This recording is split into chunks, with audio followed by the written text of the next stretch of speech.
சற்று முன் வெளியான முக்கிய அறிவிப்பின்படி பழைய ஓய்வூதிய திட்டத்தை அமல்படுத்துங்க. கருத்து கேட்பு கூட்டத்தில் ஒன்று திரண்ட அரசு ஊழியர்கள் சங்கங்கள். செய்தியை முழுமையாக கேட்கறதுக்கு முன்னாடி நம்ம சேனலை சப்ஸ்கிரைப் பண்ணலாம். சப்ஸ்கிரைப் பண்ணிக்கோங்க. மறக்காம பெல் பட்டனை கிளிக் பண்ணிக்கோங்க. அப்பதான் நம்மளுடைய அப்டேட்டட் நியூஸ் உங்களுக்கு உடனுக்குடன் வந்து சேரும். சிறந்த ஓய்வூதிய திட்டத்தை தேர்வு செய்யும் குழுவினர் தமிழக அரசு ஊழியர்கள் மற்றும் ஆசிரியர்கள் சங்கங்களின் பிரதிநிதிகளிடம் முதற்கட்ட கருத்து கேட்பு கூட்டத்தை நேற்று நடத்தினார்கள். தமிழக அரசு ஊழியர்களுக்கு மீண்டும் பழைய ஓய்வூதிய திட்டத்தை அமல்படுத்த வேண்டும் என்று அரசு அமைத்த குழுவிடம் அரசு ஊழியர் ஆசிரியர் சங்கங்களின் நிர்வாகிகள் வலியுறுத்தியதுடன் தங்களது கருத்துக்களையும் அறிக்கையாக சமர்ப்பித்தனர். தமிழகத்தில் மத்திய அரசின் பங்களிப்பு ஓய்வூதிய திட்டம் நடைமுறையில் உள்ளது. திமுக தன்னுடைய தேர்தல் வாக்குறுதிப்படி பழைய ஓய்வூதிய திட்டத்தை அமல்படுத்த வேண்டும் என்று அரசு ஊழியர்கள் மற்றும் ஆசிரியர்கள் தொடர்ந்து வலியுறுத்தி வருகின்றனர். ஒருங்கிணைந்த ஓய்வூதிய திட்டத்தை செயல்படுத்த மத்திய அரசு முடிவெடுத்துள்ளது. ஆனால் அதை ஏற்காமல் பழைய ஓய்வூதிய திட்டத்தை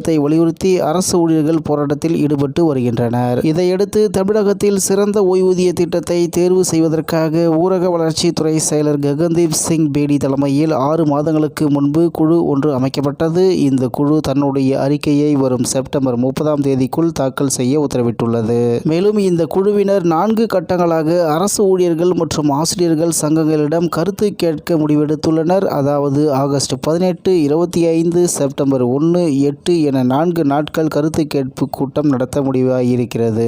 அந்த வகையில் முதற்கட்ட கருத்து கேட்பு சென்னை தலைமைச் செயலகத்தில் நேற்று நடந்தது. இதில் அரசு ஊழியர்கள் ஆசிரியர் சங்கங்கள் உள்ளிட்ட 10க்கும் மேற்பட்ட சங்க பிரதிநிதிகள் பங்கேற்றனர். ஒவ்வொரு சங்கத்திலிருந்தும் 2 பேர் வீதம் அனுமதிக்கப்பட்டு 3 நிமிடம் கருத்துக்கள் கேட்கப்பட்டன. நேற்று நடந்த முதல் சுற்று கூட்டத்தில் தலைமைச் செயலக சங்கம் தமிழ்நாடு அரசு அலுவலர் ஒன்றியம், தமிழ்நாடு அரசு ஊழியர் சங்கம், தமிழ்நாடு அலுவலக உதவியாளர் மற்றும் அடிப்படை பணியாளர் சங்கம், தமிழ்நாடு ஆரம்ப பள்ளி ஆசிரியர் கூட்டணி, தமிழ்நாடு முதுநிலை பட்டதாரி ஆசிரியர் சங்கம் உள்பட 40 சங்கங்களின் நிர்வாகிகள் குழுவின் தலைவரான ககன்தீப் சிங் பேடியை சந்தித்து மனு அளித்தனர். அப்போது அரசு ஊழியர்களுக்கு மீண்டும் பழைய ஓய்வூதிய திட்டத்தை அமல்படுத்த வேண்டும் என்று வலியுறுத்தினர். இதுகுறித்து தமிழ்நாடு தலைமை செயலக சங்க தலைவர் கு வெங்கடேசன் சொன்னபோது, பங்களிப்பு ஓய்வூதிய திட்டம் 2003ஆம் ஆண்டு நடைமுறைக்கு வந்தது. அன்று முதல் அதை எதிர்த்து போராடி வருகிறோம். பழைய ஓய்வூதிய திட்டம் குறித்து ஆராய முன்னாள் முதல்வர் அம்மையார் ஜெயலலிதா தலைமையிலான அரசு சாந்தா ஷீலா நாயர் தலைமையில் குழு அமைத்தது. அவர் அறிக்கை கொடுக்கவில்லை. இதையடுத்து மற்றொரு IAS அதிகாரி ஸ்ரீதர் தலைமையிலான குழு அமைக்கப்பட்டது. இந்த குழு அறிக்கை சமர்ப்பிக்காமல் இருந்தது. கடந்த 2017ஆம் ஆண்டு பழனிசாமி ஆட்சியில் தொடர் போராட்டம் நடத்தப்பட்டது. நீதிமன்ற அவமதிப்பு வழக்கும் தொடரப்பட்டது. இதையடுத்து நீதிமன்றத்தில் குழுவின் அறிக்கை சமர்ப்பிக்கப்பட்டது. அந்த அறிக்கை இன்று வரை வெளியிடப்படவில்லை. இப்போது ககன்தீப் சிங் பேடி தலைமையில் குழு அமைக்கப்பட்டு உள்ளது. காலம் கடத்தாமல் செப்டம்பர் மாதத்திற்குள் இந்த குழுவினர் அறிக்கை சமர்ப்பிக்க வேண்டும். அரசும் அதே வேகத்தில் பழைய ஓய்வூதிய திட்டத்தை செயல்படுத்தும் அறிவிப்பை தீபாவளி பரிசாக வெளியிட வேண்டும் என்று தெரிவித்துள்ளார். இதையடுத்து தலைமை செயலக சங்க மாநில தலைவர் கு வெங்கடேசன், செயலாளர் சு ஹரிசங்கர் ஆகியோர் சமர்ப்பித்த அறிக்கையில் பழைய ஓய்வூதிய திட்டத்தை நடைமுறைப்படுத்துவது 100% சாத்தியமே. CPS திட்டத்தில் பணியாற்றி ஓய்வு பெற்றுள்ள 45,625 பேருக்கு ஒரு பைசா கூட ஓய்வூதியமாக கிடைக்கவில்லை. அரசுக்கு கூடுதல் செலவினம்தான் ஏற்படும். எனவே